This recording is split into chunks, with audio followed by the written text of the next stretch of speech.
1837, a teenage girl becomes queen. Her name is Queen Victoria. When she ascends the throne, the British Empire is not just powerful, it is expanding at a pace the world has never seen before. Factories multiply. Steam engines roar. Railways carve iron lines across the countryside. The world will later call this era a golden age. But gold, when melted, reveals its impurities. And beneath the pride of empire, London was already suffocating. By the time Victoria took power, London was the largest city on earth. Nearly 2 million people crowded into a space that had not been designed for even half that number. The city was not growing slowly. It was exploding. Villages became districts. Fields became factories. And people, thousands upon thousands, flooded in from the countryside. They came for work. For survival. For hope. But hope does not build infrastructure. The dual city London was divided, not officially, but physically. The West End breathed. Wide streets. Clean stone buildings. Private gardens behind tall iron gates. Gas lamps flickered elegantly along orderly roads. Carriages rolled smoothly across cobblestones polished by wealth. But in the East End, air did not circulate. Rooms were stacked inside rooms. Basements became homes. Attics became dormitories. Entire families, 6, sometimes 8 people, slept in a single damp chamber. Walls sweated from condensation. Windows were sealed shut, because opening them meant inhaling coal smoke from nearby factories. Children grew up without ever seeing clear skies. And yet, from a distance, London looked magnificent. This was the paradox.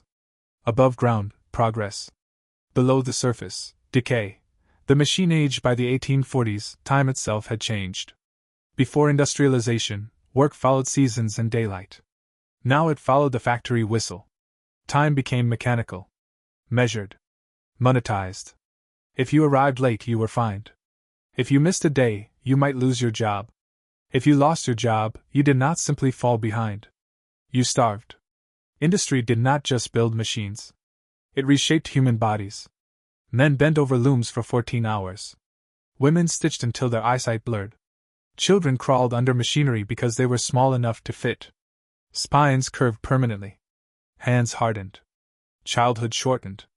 Progress demanded a price. And the city kept swelling. But its bones, its pipes, its streets, its waste systems, were medieval. London was building upward and outward. But underneath? It was still ancient. Infrastructure strained. Most homes relied on cesspits, underground holes where human waste collected. When they filled, some were emptied manually. Many were not. Rainwater washed overflow into alleyways. From alleyways into drains. From drains into the river. The River Thames had once been London's artery of life. Now it was becoming something else.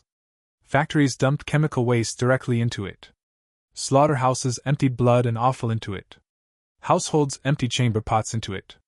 And then, the same river supplied drinking water back to the city. London was unknowingly creating a closed loop of contamination. The illusion of control masked a growing biological catastrophe. By the 1850s, London believed it had conquered modernity. Railways connected regions. Telegraphs transmitted messages instantly. Empire governed continents. But the foundation of the capital was rotting. Cholera outbreaks began to sweep through poorer districts. Thousands died. Doctors debated theories. Some blamed bad air. Some blamed morality. Few blamed water. Because blaming water meant blaming the entire system. And systems do not like to admit fault. The toxic loop, the River Thames, had become both sewer and source. Every flush. Every industrial discharge. Every dead animal. It all flowed into the same current. And from that same current, water companies pumped drinking water back into homes. London was drinking its own waste. The city did not collapse immediately. Instead, it decayed slowly. Outbreak by outbreak. Street by street. But the wealthy could isolate themselves. They could move temporarily. The poor could not. They drank what they were given. And they died in numbers that were quietly absorbed by statistics. The summer of 1858, then came the heat. The summer of 1858 was brutally hot. The kind of heat that does not move. That presses down. That ferments what it touches. The sewage in the Thames thickened. Gas bubbles rose to the surface. Fish died. The water turned into a sluggish, toxic mass. And then came the smell. It was described as overwhelming, indescribable, apocalyptic. It invaded homes, shops, warehouses, and finally, Parliament. Lawmakers attempted to neutralize the stench by soaking curtains in lime. The chemical reaction only partially masked the odor. Meetings were shortened. Debates were abandoned. The British Empire, ruler of vast territories across the globe, could not sit inside its own capital. Because it could not breathe. This moment became known as the Great Stink. Not because it was poetic, but because no other phrase captured the humiliation. For decades, reformers had protested sanitation conditions. They were ignored. But smell? Smell could not be debated. It could not be postponed. It forced action. Humiliation as catalyst. The Great Stink did something cholera statistics never could. It embarrassed power. It disrupted governance. It made denial impossible. Members of Parliament physically experienced what the poor had endured for years. And suddenly, urgency appeared. Sometimes systems do not change because of morality. They change because of discomfort. The smell reached the powerful. And when it did, reform did not bring immediate relief. The damage had already been done. Cholera continued to return in waves. Typhoid spread quietly through contaminated water supplies. For the working class, survival became mathematical, not philosophical. Families measured time differently. Not by calendars, but by fevers. Did the child wake up today? Did the cough worsen? Can we afford medicine? Economic compulsion. Workers faced impossible choices. Stay home sick, lose wages. Lose wages, lose food. Lose food, weaken further. So many went to work dizzy with fever. Hands trembling. Sweat cold against their backs. Factories did not pause for illness. Progress did not pause for weakness. And so people endured. London functioned. But barely. The city was alive. But fragile. Exposure of empire. The Great Stink revealed something deeper. London was not invincible. Its power rested on infrastructure. And that infrastructure had failed. The capital of the most dominant empire on earth had nearly been undone by its own sewage. Modernity had outpaced sustainability. Growth had ignored capacity. And the lesson was brutal. Expansion without structure leads to suffocation. Enter a civil engineer named Joseph Bazalgette. He was not a politician. Not a revolutionary. Not a philosopher. But he understood systems. Bazalgette proposed something radical. Not a small fix. Not temporary relief. But a complete redesign of London's sewage infrastructure.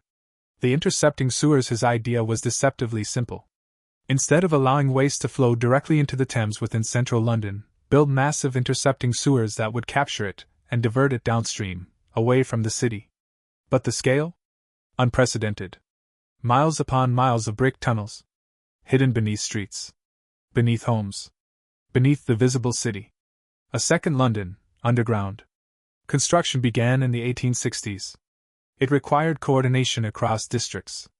Funding approvals. Political alignment. It required the state to become stronger.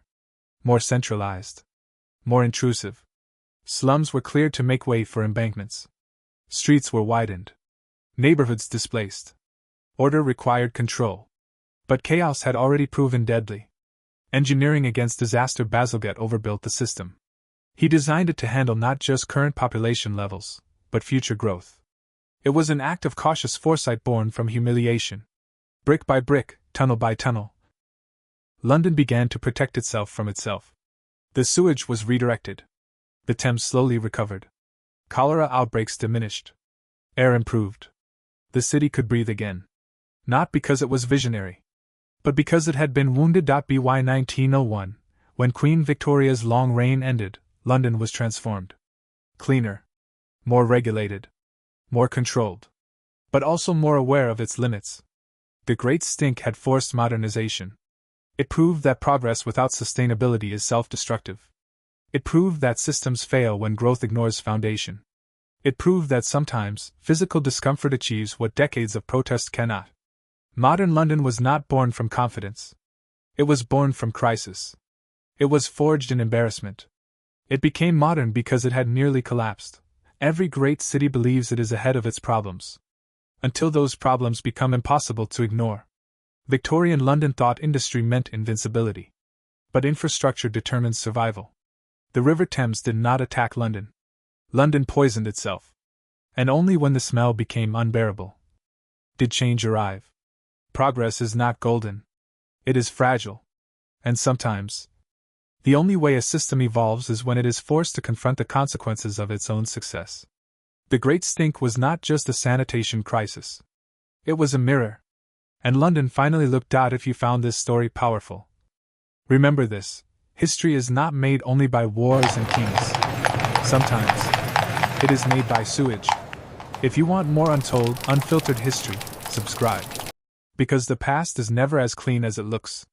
The political will materialize.